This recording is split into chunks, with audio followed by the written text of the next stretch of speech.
Picture this. You're sitting with your friends, other moms who have gone through a divorce or are contemplating, who maybe didn't picture their lives co-parenting, but are there with you. You're sharing your stories, you're inspiring each other, validating and challenging each other through your shared experiences.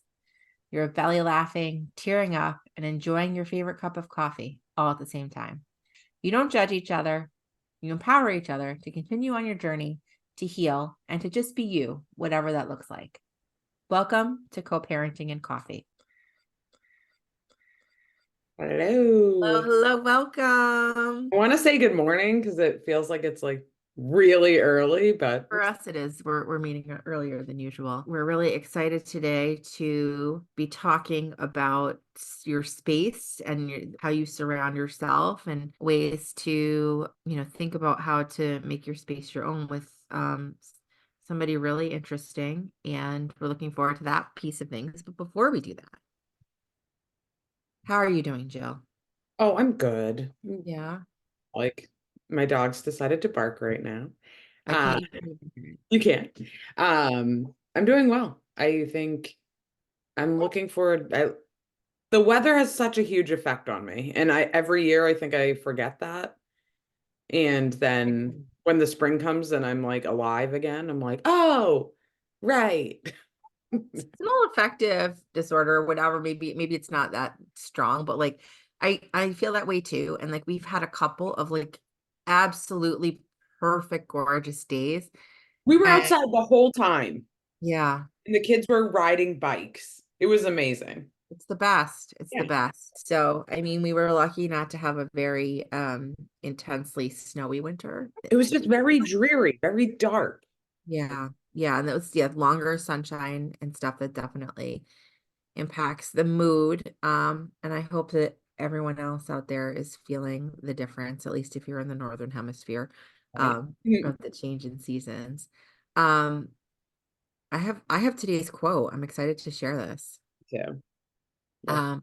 It goes like this: under the anger, under the fear, under the despair, under the broken-heartedness, there is a radiance that has never been harmed, that has never been lost, that is the truth of who you are. And that is from Ganaji. What a great quote. I love it. And I think the reason I like resonated with that quote is especially like in our support group, in our community, that's my favorite part. Like to get to see all these people, these women in particular, like discover that about themselves is amazing.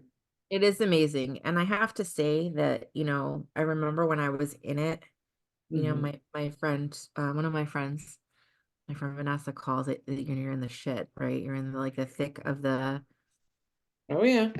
like uncertainty and fear and Pain. struggle Yeah, and painfulness. And I can remember hearing from you and other people about like it's going to get better, it's going to get easier, and I'm like, how in the world is that even possible? Like why, when, how? I don't know. It's like hard to even conceive of it. for sure. And then I got there, and Yeah, you sure oh did. gosh, how amazing I feel. I was talking to another long time friend that I've had for decades last night, and just to they feel like I'm just content, like knock on wood, I feel like I don't want to invite And in, right? but like, the waters have been pretty smooth lately, thankfully, and I'm gonna enjoy every minute of it. But we were together last night with some of our group, and seeing some of those women who are really still in their phase of the shit and navigating that piece. Gosh, it's hard to even realize it until you see someone struggling with it, how far you've come. Absolutely. And I think as hard as it is when, especially when you're in it, um, to recognize that it can be an opportunity to grow and to learn and to become who you really are in whatever way that, manifests or however you want that to be. And that's it's the opportunity that you get that I don't think a lot of other things um give you that opportunity. I mean, when I say that I think I've undergone a transformation, like it's I can't even fully describe, you know, the what I and I can't even explain exactly what it is, but Right. it's just a different way of being, and maybe I'm feeling embodied. I don't know. I'm exploring that. Hope that that brings a little inspiration to folks. And Yes. do you have anything else we need to cover before we go over to our coffee date? I don't think so. I'm excited. I loved our coffee date. Yeah, So, stay tuned for the coffee date.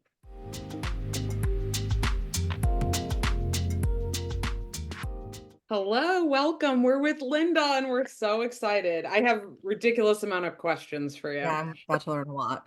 Right. But first, we're going to start with your intro or your bio. And Linda Varone is an RN, MA, CFS, an award-winning consultant and professional speaker, awarded Boston Magazine's Best of Boston, heading her firm Nurturing Spaces, love the name. For over 25 years, she consults and lectures nationwide on interior design, interior psychology, and Feng Shui. Linda is well known for making complex subjects accessible and entertaining. She has presented at the Boston Society of Architects, Women in Design, Harvard, MIT, and the International Feng Shui Conference, San Diego, IKEA, and Cisco Systems. She has been quoted in the Boston Globe and Boston Magazine. She has appeared on WCVB's TV's Chronicle, which I love. Linda is writing a book on interior psychology based on her home consultations and background in psychology. So here we are. I feel like we hit like the gold mine here. Yeah, Well, welcome. that's a lot for me to live up to. I hope I can answer your questions and help your listeners learn more about how to make their homes better, especially during stressful times. Yeah, I think that something I was really excited about for this episode, and I'm sure Allie was too, is having a little bit of a lighter topic, but something that is also can be so impactful. And in my own experience with my divorce, like I moved out of my house and bought a new home, and making my new home mine and my daughter's was a very healing experience for me and still is in certain Yeah, ways. So I think, this is maybe not as um deep or painful thing, maybe a nice light, but also very, very impactful. So Well, I'm yeah, really I excited. think that this topic can bring a lot of joy. So I'm looking Yeah, forward. and peace, which yeah, we need, right? We're yeah. always looking for it. Yeah, everyone deserves a home that feels like a sanctuary. And when a relationship is falling apart, the home does not feel like a sanctuary. Right. And anything that people can do to restore that, I think will pay big benefits. So let me talk briefly about what feng shui is. Yes. And, Well, that was my first question, so perfect. okay. All right. Feng shui is about 2,500 years old, and it came from China. And it focuses on the energy of a space. Now, people may have had experience with like taking Tai Chi classes, where you're doing these very subtle movements and it's moving the chi in your body. Or Mhm. people may have had experience with acupuncture, where the needles just barely going under the skin can also impact chi flow in your body. And the whole idea with those two disciplines is to have a balance of flow. Well, the Mhm. Chinese also believe that chi, which is a positive, beneficial life energy, is also in the earth. It's in Mhm. the air, it's in the heavens. And what feng shui does is it helps us figure out how to make the most of this positive energy. Now, there's Mhm. all sorts of variations. There's compass school, there's landform school, and things like that. But I'm going to move past those details Yeah. and talk about just chi coming into your home. Mhm. And primarily, it comes into your home through the front door. That's called the mouth of chi. Okay. Interesting. So Yeah. this positive energy comes in through the front door. And also think of people coming in through the Mhm. front door, and they're bringing their energy Mhm. into the space. You bring your energy into the space. So one of the things is you want to have your home in a state, and this is ideal, Right. where this positive energy can really smoothly move throughout the space. Think of it as like a breeze that you just want to kind of travel around your home and kind of deposit its beneficial energy like fairy dust around the space. Mhm. So there's a couple things that people can be aware of that can help with this. And one of them is, I hate to say it, clutter.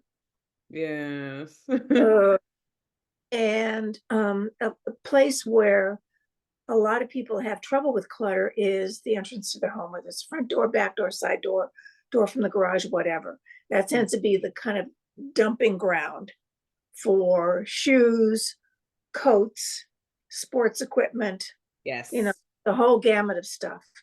Yeah. And this time of year, we're recording in the spring. So this time of year, we're beginning to transition from all of our winter stuff into our summer stuff. So you can take this time to take a look at those piles and figure out what are the things that you need to clean and store. What are the Mhm. things you need to just get rid of because they're just totally worn out, Mhm. and make room for the warmer weather, the flip-flops and the baseballs and stuff like that. So not having clutter in your entryway is really important because that allows the chi to come over the threshold and come into your home. And also pay attention to the door that you use most often. Even though the front door is the mouth of chi, you Mhm. may be using a side or a back door more often. Well, And that's that what I was just gonna ask you because that we also needs to be cleared out. yeah. Yes, absolutely. Because some people set up their front foyer and it looks gorgeous, but the Yeah. only people They who don't. see it is the UPS guy, right? Right. Right. Right. But the back door is where everybody comes in, and for a lot of people, it's where your friends come into, Mhm. Sure. right? Family comes in that way, the friends come in. Yeah. So making sure that the back door or your common entryway is decluttered. And then as a little icing on the cake, if you Mhm. can just place something, usually on the walls, because there's not a whole lot of space in a mudroom or a back door or something like that, put Mhm. something that's whimsical or funny. So Mm. there's something that kind of lifts your spirits when you come home. And it could be a funny photograph, a New Yorker cover, a cartoon, something like that, but something that everyone will kind of look at and kind of smile, even if it's just inwardly. I So love that's the that. on the cake. So would you say that if somebody's, going through this stressful experience and they just need like a little bit, maybe they don't have the energy or the money right now to spend on changing a lot of stuff, but just cleaning up some of the Yeah, clutter, like if is that the priority spot, like where yeah, they're walking in and out? that's the beginning spot. Right. Now, when I talk about decluttering and stuff like that, I'm not talking about Marie Kondo level Right. decluttering at Okay. all, at Right. all. It's, whatever you can do, even if it means picking up a pair of shoes and putting them away, and that's your decluttering for the day, it Mhm. all adds up. Yeah. The primary space for energy for Yeah. everyone is their bedroom, Mhm. okay?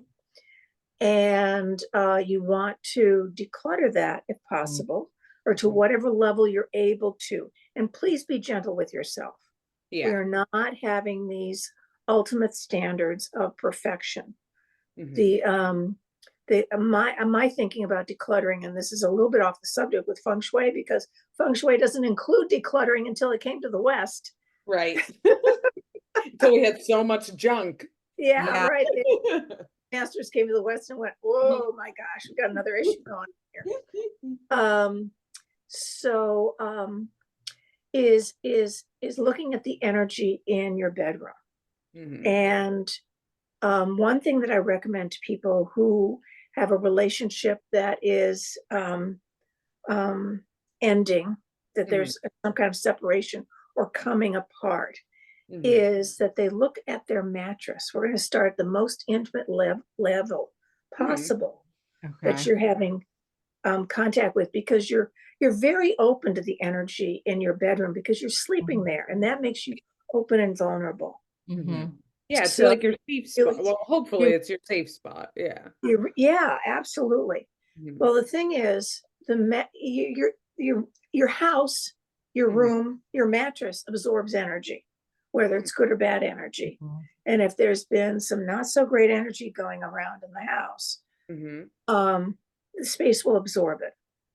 And especially in the bedroom, and especially the mattress. Hmm. And when a relationship starts going south, the usual place where it shows up first or Mhm. most dramatically is in the bedroom, Mhm. right? Makes sense. Yeah. Yeah, you can kind of ignore it maybe other places, but that's where Right. that's where it really tells. Mhm. And so there's two suggestions I have. Mhm. One is, if you've got the resources, get Mhm. a new mattress and new pillows and wash all of your linens. If that's not possible, and I know mattresses are outrageously expensive, Mhm. then take something like a tennis racket or a baseball bat or a cane or something like that, and just whack the heck out of that mattress. Open Hmm. the windows That might and be therapeutic too. I was yeah, thinking the same thing. It's kind of a absolutely. double, really. Yeah, but that's a little West psychology. But yeah, what you're gonna do is you're gonna pound on that mattress to shake up any negative or toxic energy that's in there Hmm. and release it. And by having the windows open, then that can just very easily go right out. Huh. Okay. I mean, So I'm in. I would do that. yeah, Things work so better. Yeah. that's something that I think everybody can do, Yeah. is to cleanse, which is different than declutter clearing, which is cleansing the energy of Right. the mattress Right. and the pillow, and then wash all of your linens. Right. And then have this fresh start in there. And that will pay some really big benefits. And I think one of them is going to be, you're going to be able to sleep better. Mm. Oh, yeah. We Is need that that fun? for sure, especially, Yeah. moms or parents with kids, young kids mostly, Yeah. like all Yeah. the There's changes. no time for you to say, I didn't sleep well. Right. Take it easy on me. It's like, they need you, your mom, they need you right then. Yeah. Right. For So sure. starting at the most intimate level, we're Mhm. starting with the bed and doing an energetic clearing Mhm. of that. And then taking a look at the bedroom, Mhm. doing any kind of decluttering that you're able to do. Again, being gentle with yourself. Yeah. And if there's anything in that room that reminds you of your ex or Mhm. soon to be ex, Mhm. get rid of it. Give Should it we to hit with them, a bat or? throw it out. Yeah, All right, different part. that, Different Eat part. that it. part is Yeah. optional. Yeah. Get rid of it. Get rid of it. Yes. So that you don't have these reminders Mhm. of Mhm. something that you're in the process of moving beyond. Right. Okay. So that could be the first level of decluttering, is just simply getting rid of Right. stuff that reminds you of that person. And then take a look and see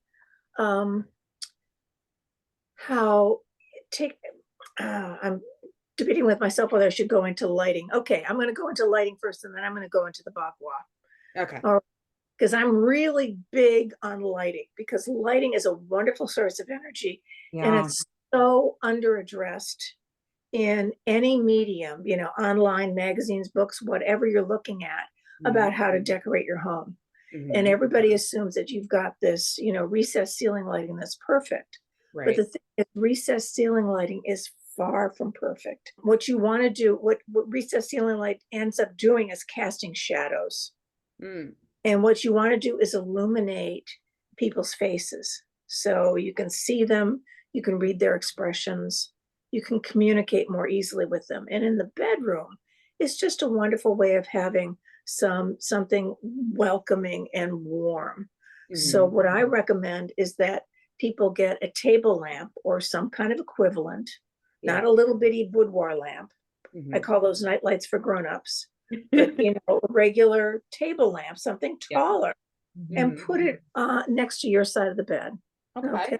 I like And that. then down the road, if you're interested in finding a new relationship, have another lamp on the other side of the bed. If you've I have already a got question. if you've already got two lamps, that's fine. Yeah, go ahead. What's the question? Do the two lamps, this is a discussion that my husband, because I'm remarried, my husband and I have all the time. Yeah. Do the two lamps need to match? No. I win. Thank you. The He's into decorator matching. in me says that they should have something in common, like Yes, I agree. In common for sure. shade or- Yeah. yeah, the days of matchy, thank goodness, are gone. Yes, I love it. All right. Okay. So I would love to be a fly on the wall when people finish taking a class from me or something. Back home and said, Linda said blah, blah, blah, so therefore No, trust me, I'll be quoting you. Well, now I know. You're gonna play it for him, right, Jill? Yep. Sorry.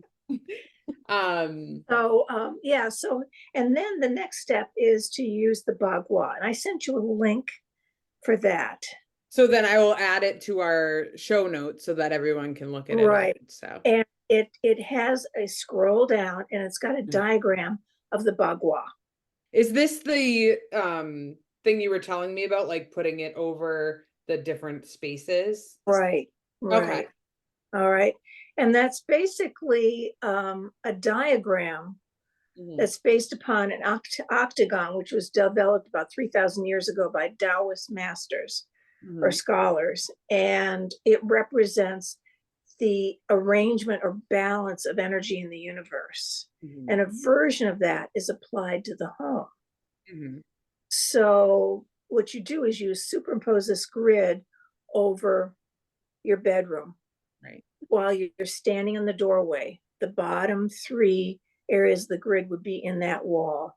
So starting from the bottom, going from, I'm trying to do a mirror version, going from the left would be knowledge, inner wisdom, which is self-development, spiritual development, self-awareness, things like that.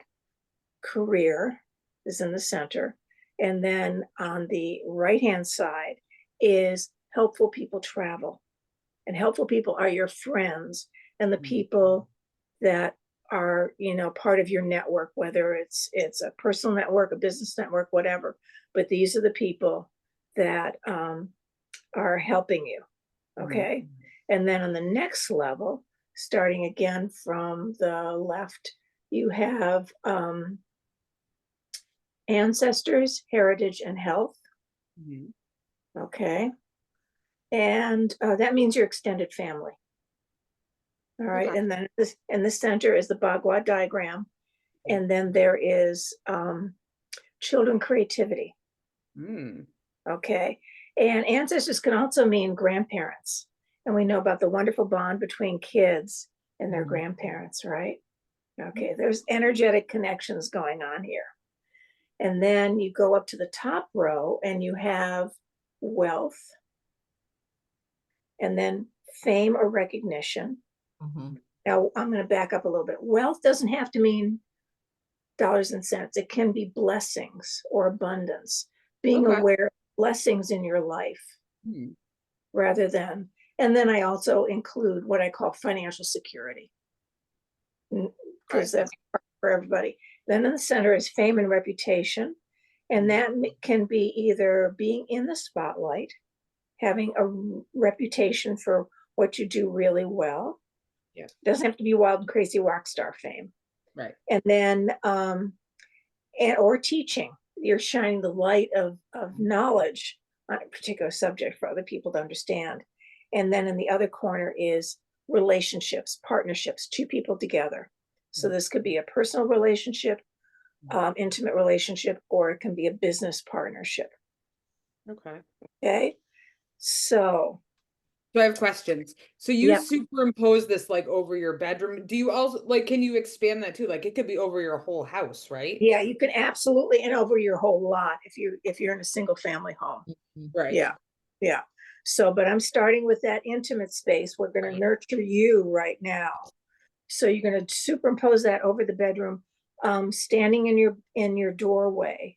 You're going to either be in the helpful people area, the career area, or the knowledge and wisdom area. Okay.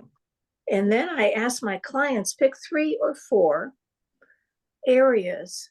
These defined areas represent the energy in that aspect of your life. Okay. So, doing all this inner work of being a better person, a better mom, whatever. But this gives you a chance to do something outside physically. So take a look at, let's say, the wealth area. Okay. Is that cluttered? Because if it's cluttered, the chi energy won't be able to get there and energize that aspect of your life.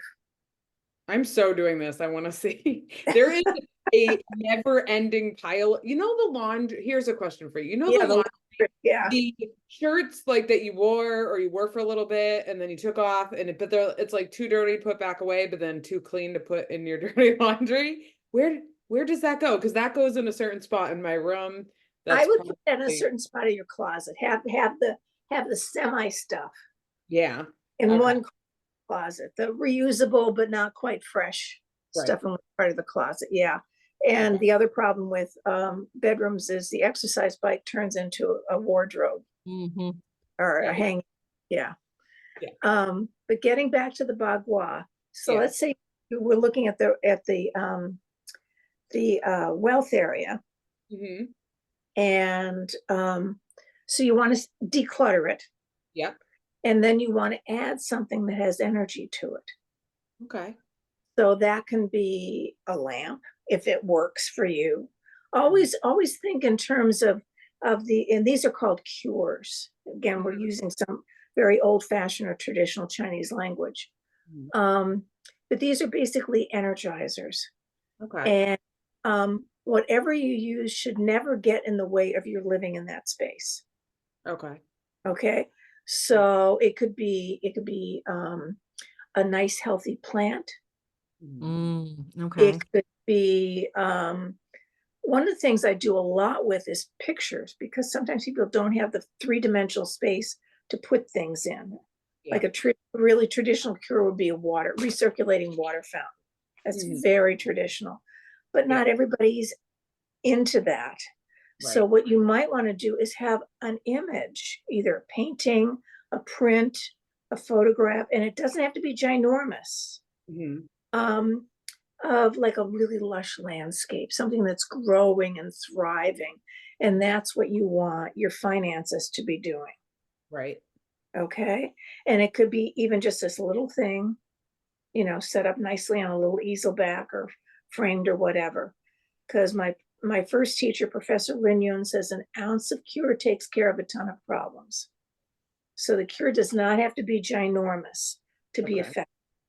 So it doesn't, like, if it's the bigger the problem, the bigger the cure. No. I'll be like a humongous plant in my. No, not like that. Okay. But if you have a plant, you want it to be really healthy. Right. Okay. So, I'm just touching on the tops of this. This can go a whole lot deeper, but you can do that in all of those areas of the Ba-Gua. Right. Okay. And my recommendation, again, it's a recommendation. It's not something people have to do, but when people are going through big upheaval type of transitions in life, especially around relationships, is not to activate marriage relationship, that you want a new relationship. Okay. What I encourage people to do is to energize the knowledge and wisdom area for self-development, personal growth, spiritual development, whatever, healing. And then also energize the helpful people travel area. Because you're gonna, the people that you already know that are part of your besties network, like the group that you have established. Or make it, and have an intention that people will be joining, that will, people you don't even know yet, who will be helpful people for you. I love that. Okay. So those are the two things that I recommend. Again, it's a recommendation, not a requirement. Yeah. You know, take care of growth and healing for Yeah. yourself, and then energize the helpful people area. Okay. Okay. So And if you of course, you might have to do wealth, because financial security is something that really gets thrown up in the air oh yes. during these kinds of transitions. Yeah. So, so those are the kinds of things that I think would have some really powerful impact for your listeners. Right. Yeah, I Just think that start even taking care of yourself. right. I think that when I mean, you and I had a little bit talked about the different scenarios. There's kind of three, like, and Allie, you can add more if you think of any. Yeah. There's sort of like three living situation scenarios that happen. Either you stay in the house and your ex leaves, or your ex stays and you leave and get a new place, or you do this nesting type situation. And a lot of times you have to do the nesting type thing for a little bit while everybody's kind of figuring out where they're going. So Right. I think the thing that's cool about what you just offered, like, or what, you just explained, is that even if it's one room, just your bedroom, you have one spot where you can make that space sort of safe and Right. clean, your own, can, I think, make a huge impact on people. I also Yeah. am thinking about the situations where couples have to live under the same roof, even though they're not together. Right. It still means that you can focus on your own little space and, And you know, then your separating partner can have a space, Right. and hope that there's a sense of privacy for mhm, both them and for you Right. when they're in their space, and then they can set that up for themselves. Yeah. yeah. Yeah, absolutely. I know. I think the nesting part could be, is there any recommendations? Like, I know that you and I had talked a little bit about the nesting thing. Yeah. When you're sort of in a living situation that maybe isn't as comfortable, or, is transitional, maybe, what are some tips that you could give, even just to give a little bit of relief for someone in that situation, or even for your kids? Like, what are some small changes that you could make that maybe other people wouldn't even necessarily notice? I mean, I'm not talking about a big renovation, Right. that you think could help move that energy. Okay. What I would recommend is that you start with yourself. Yeah. Okay. Right. And then help your kids create a bedroom Mm, that feels really safe for them. It yeah. feels like a sanctuary, because there may still be tensions going on in the common areas. Mhm. So creating a space for them to feel really comfortable in. Mhm. And that might be just some simple reassessing, figuring out what they've outgrown, and Mhm. paying attention to who they are now and who they're becoming in the next year or so. So Mhm. set up the room for them, for who they are in the moment, instead of, the things that they had when they were younger that they've outgrown. And would you say the mattress, start with the mattress with them too? I mean, No, unless a parent slept in the mat on the bed with them, and there mhm. was something, negative around that person or that relationship. Mhm. Yeah, it's basically when an intimate relationship occurs on a bed. Okay, so this is Yeah, more about their space right. then. Yeah, there's space. Well, Well, Linda, thank you so much for taking the time to talk with us. This was really, Thank you really. for inviting me. Yeah, thank you. Our stories are the thread that ties us together. While our stories are different, we can often find common ground through our struggles. If co-parenting has been difficult due to an ex's alcohol abuse, you need SoberLink. How it works is simple. Your co-parent will test at scheduled times. Built-in facial recognition confirms their identity.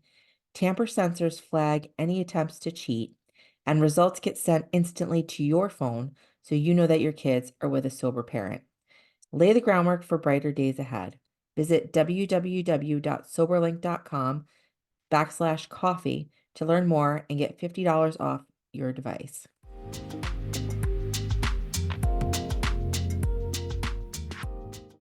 Well, that was fun. No, I think she's just given so many good ideas and so many things to think about. It's great that it doesn't have to be like a complete overhaul. and Yeah, because that's overwhelming too. Like, oh my God, yes, expensive.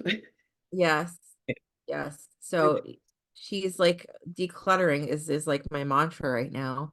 And it's interesting that, I have over the past couple of years have really worked to make my spaces my own. And it's really interesting to see how like it's such a good mindset for approaching that. Yes. But it's fascinating. Like I've done some of those things without even knowing Right. what. Yeah. Oh, absolutely.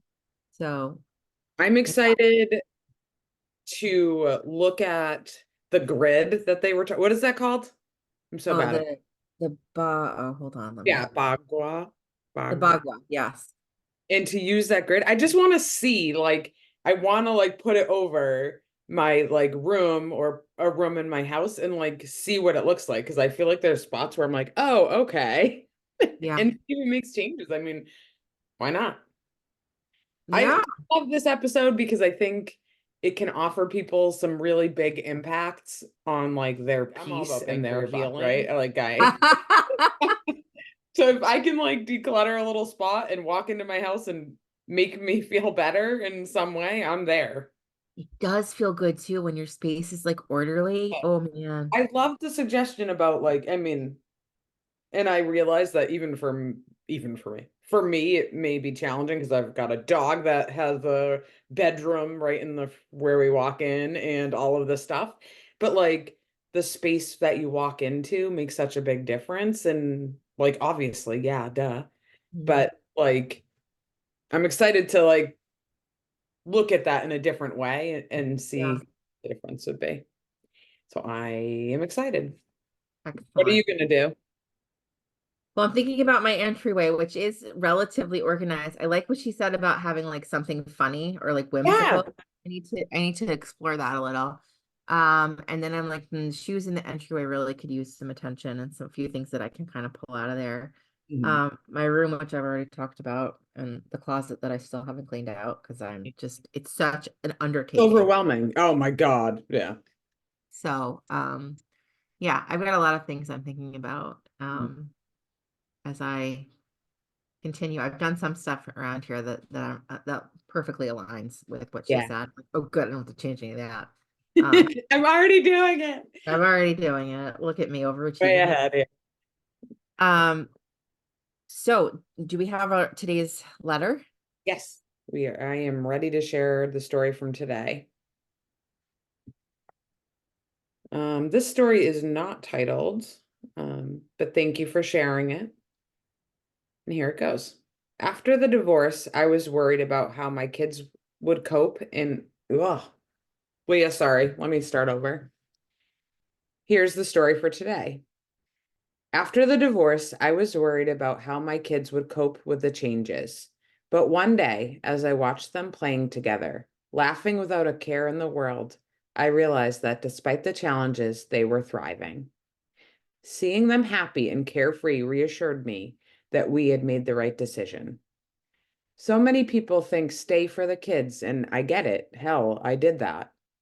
But now I see my kids adjusting, and this change is overall positive. Do we have tough days? Yes. But we laugh way more. They don't have to live walking on eggshells, and I can see them every day becoming more relaxed, more at home, and more themselves. What started as panic and terror has become the unexpected best part of this experience. And that was it. I love that. Love that too. Because I mean, I think what parent doesn't want to see, I think it's a huge fear for moms and Yeah. dads, I'm sure. Um, and it's kind of like, I think that every parent who contemplates, uh, whether it's a divorce or ending the relationship with the child's other parent, wrestles and struggles with how can I break up this family? How can I do this to my kids? Right. And yeah, for a lot of people, myself included, right? You try every other thing you can think of first, every other yes. and then you come to the decision and you realize it's the right decision. Mhm. But I mean, maybe I would have doubted or worried if I hadn't done all those other things, right? Right. And then there are times where I'm sort of like, oh, especially at the beginning, I had a lot of shame about like I should have done this sooner. Why did I wait so long? But you know, But then that comes with a whole different set of challenges and different, like, I don't know. There's no good time to do it, right?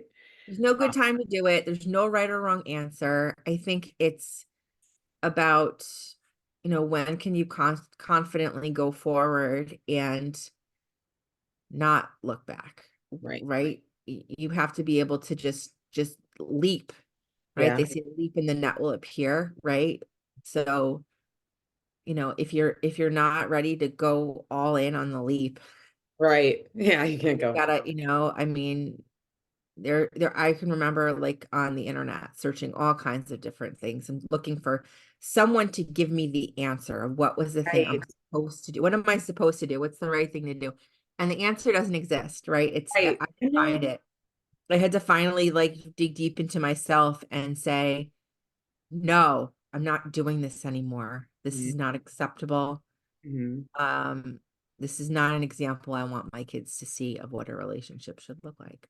Yeah.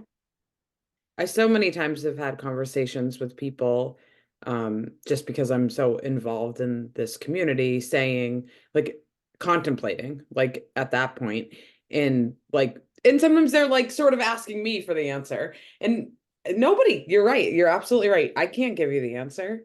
Nobody can. Like, but I always try to tell people, like, you need to just trust that you're gonna know the answer when you have the answer, you're gonna know. Like, Yeah. And a lot of times I think people do come asking the question. This yeah. is something I said to someone last night. If you're already asking the question, maybe you already know the answer too, right? Yeah. It's just, what's holding you back? Is it fear? Is it, you know, and fear can be, fear of financial security. It can be fear of what the divorce process looks like or the custody process looks like, because it's Mhm. not Losing something people know kids. about until you go through it, right? Losing your kids. Maybe there's an element of abuse in your relationship, and that brings in a whole level of fear. So there's so many reasons that people hesitate. Yeah. And Well, and that's why I was happy that we got this story, because I think there is a lot of fear about the effects on your kids. And we're not saying at all that there won't be negative things yeah, that kids go through, and maybe they won't experience the thing, but this person, which I thought was so powerful, gets to see their kids, uh, you know, feeling happy and healthy yeah. and safe, and that's awesome. I mean, I think, someone asked me recently if I regret my divorce, and I don't regret it. Yeah. Do I feel guilty sometimes when my kid has to go, with their other parent, which they very much want to do, but also like have a hard time with, like, I want to be with my dad, but I'm gonna miss my mom. Like that's a real um dynamic for them. And I understand that, living in two houses means that for them, but I also know that they're gonna be okay. Mhm. And they'll be back with me in a few days, and we talk every night. And so I do feel a little guilty sometimes, but I don't ever feel like this was the wrong decision. Right. Agreed.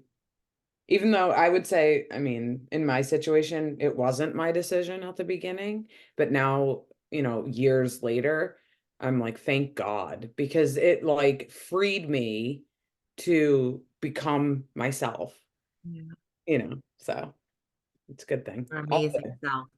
Yeah, well, yeah, some days. Well, thank you so much for listening. Yes, Please everyone. share We'll your talk soon. stories. We love them. They're so important for other people. Any perspective, that we can share, I will guarantee you other people have experienced in some way, and it will mean a lot. So please share. And they're all all confidential. Anonymous, confidential. Yeah. Um, so please share. Thank you. Thank you.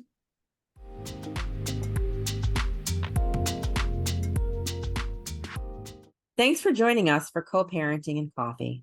This podcast is provided for informational purposes only and should not be construed as legal advice on any subject matter. If you liked our podcast, feel free to drop us a review. We'd appreciate it. Looking forward to seeing you next time for a cup of coffee and a chat with another expert on co-parenting.